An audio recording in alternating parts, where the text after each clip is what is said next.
பெரம்பலூர் மாவட்டத்தில் பெரம்பலூர் தனி மற்றும் குன்னம் ஆகிய 2 சட்டமன்ற தொகுதிகள் உள்ளன. இத்தொகுதிகளுக்கான சட்டசபை தேர்தல் வாக்குப்பதிவு வரும் ஏப்ரல் 23ஆம் தேதி நடைபெறுகின்றன. வேட்புமனு தாக்கல் வரும் 30ஆம் தேதி தொடங்கி ஏப்ரல் 6ஆம் தேதி வரை நடைபெறுகின்றன.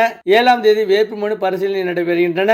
9ஆம் தேதி வேட்புமனுக்களை திரும்ப பெற கடைசி நாளாகும். வரும் மே 4ஆம் தேதி தேர்தல் விதிமீறல்களை கண்காணிக்கும் பொருட்டு மாவட்ட ஆட்சியர் அலுவலகத்தில் தேர்தல் கட்டுப்பாட்டு அறை, பறக்கும் படை, நிலையான கண்காணிப்பு குழு, வீடியோ கண்காணிப்பு குழு, ஊடக கண்காணிப்பு மற்றும் சான்றளிப்பு குழுக்கள் அமைக்கப்பட்டுள்ளன.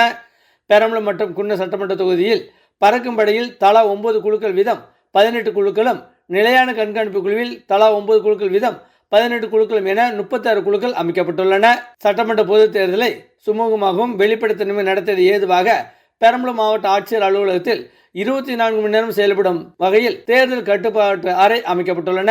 பொதுமக்களோ அரசியல் கட்சியினரோ தேர்தல் தொடர்பான புகார்களை கட்டணமில்லா தொலைபேசி எண்ணான 1800599442 என்ற எண்ணிலும், தொலைபேசி எண் 04328 225 702 703 704 706 என்ற தொலைபேசி எண்களில் தொடர்பு கொண்டு தெரிவிக்கலாம். புகார் அளித்தவரின் பெயர்கள் வெளியிடாமல் புகார் அளித்திட ஏதுவாக இந்திய தேர்தல் ஆணையம் சி விஜில் என்ற மொபைல் செயலியை நடைமுறைப்படுத்தியுள்ளது. இதன் வாயிலாக நடத்தை விதிமீறல், வாக்காளர்கள் லஞ்சம் வழங்கி கவருதல், அச்சுறுத்தல் தொடர்பான புகார்களை மொபைல் போனில் போட்டோ எடுத்தோ வீடியோ ஆடியோவாக புகார்கள் அளித்திடலாம். தேர்தல் நடத்தை விதிகளின்படி நகராட்சி, பேரூராட்சி பகுதிகளில் மற்றும் பொது இடங்கள், தனியார் இடங்கள் ஆகியவற்றில் விளம்பரம் செய்தல், போஸ்டர் ஒட்டுதல், சுவர் எழுதுதல் ஆகியவை தடை செய்யப்பட்டுள்ளன. கிராமப்புறங்கள், தனியார் கட்டிடங்களில் தேர்தல் விளம்பரம் செய்வதற்கு சம்பந்தப்பட்ட கட்டிடத்தின் உரிமையாளர் அனுமதியும், உதவி இயக்குனர், ஊராட்சி அலுவலரிடம் அனுமதி பெற்ற பின்னர் பொதுமக்களுக்கு இடையூறு ஏற்படா வண்ணம்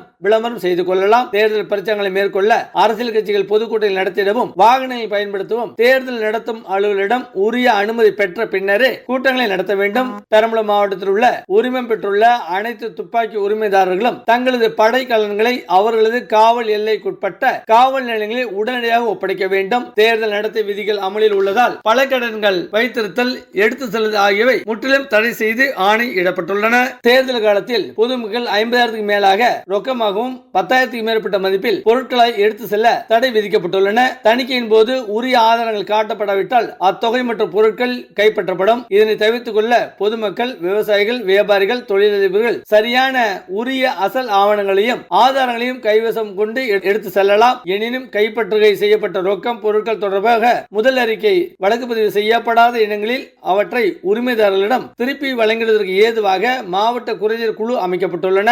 அக்குழு தானாக முன்வந்து உரிய விசாரணை செய்து ஆதாரங்களை உரிமையாளர்கள் சமர்ப்பிக்கும் பட்சத்தில் உடனடியாக விடுத்து உத்தரவிடப்படும். தேர்தல் நடத்தை விதிமுறைகள் நடைமுறைக்கு வந்துள்ளதால் அனைத்து அரசு அலுவலகங்களில் உள்ள முதல்வர்கள் படம் மற்றும் துணை முதல்வர் படம் முற்றிலும் அகற்றப்பட்டுள்ளன. பொது இடங்களில் உள்ள அரசியல் தலைவர்கள் சிலை மற்றும் பெயர் பலகை திரையிட்டு மூடப்பட்டுள்ளன. கொடிப்பங்கங்கள் அகற்றப்பட்டுள்ளன. பொது இடங்களில் உள்ள அரசியல் சார்ந்த சுவர் விளம்பரங்கள் அளிக்கும் பணி தற்போது நடைபெற்று வருகிறது.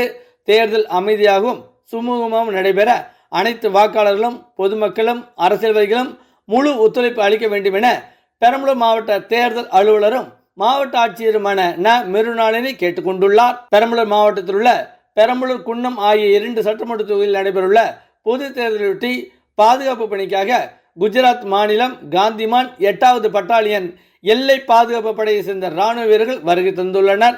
இவர்கள் மாவட்ட காவல்துறை கண்காணிப்பாளர் அனிதா நேரில் சந்தித்து தேர்தல் காலத்தில் மேற்கொள்ளப்பட வேண்டிய பாதுகாப்பு நடவடிக்கைகள், பாதுகாப்பு பணிகள், சட்ட ஒழுங்கு பராமரிப்பு, முக்கிய வாக்குச்சாவடிகள் கண்காணிப்பு, வாக்குச்சாவடிகளில் போதிய பாதுகாப்பு ஏற்பாடுகள் உள்ளிட்ட முக்கிய அம்சங்கள் குறித்து விரிவாக எடுத்துரைத்தார்.